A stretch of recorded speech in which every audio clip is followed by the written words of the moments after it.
Setelah sebulan penuh menahan haus dan lapar, melawan segala hawa nafsu duniawi, hari kemenangan datang juga. Memperingati 1 Syawal 1436 Hijriah, ribuan umat muslim di kota Palembang nampak memenuhi Masjid Agung hingga tumpah ruah di sekelilingnya sejak pukul 6 pagi. Bertindak sebagai imam dalam sholat Id kali ini, Ketua 1 Yayasan Masjid Agung Palembang KGS Haji Ahmad Nawawi dan Kepala Kementerian Agama Provinsi Sumsel Hambali sebagai khotib. Tidak hanya masyarakat umum yang melaksanakan sholat Id di sini, namun juga jajaran pemerintah Kota Palembang membaur bersama warga Palembang melaksanakan di hari yang penuh ampunan. PLT Wali Kota Palembang Harnojoyo yang ditemui usai melakukan sholat Id mengatakan, di hari yang fitri ini momentum untuk saling memaafkan segala kesalahan sehingga menjadi insan yang fitri. Ia juga menghimbau kepada seluruh masyarakat agar tetap menjaga kekompakan demi menyongsong masa depan yang lebih baik.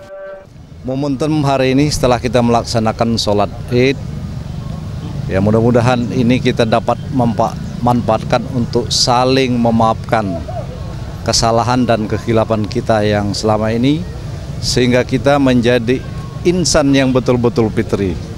Setelah menjadi insan yang fitri, mari kita jaga kekompakan, persatuan dan kesatuan kita untuk menyongsong masa depan kita yang lebih baik lagi.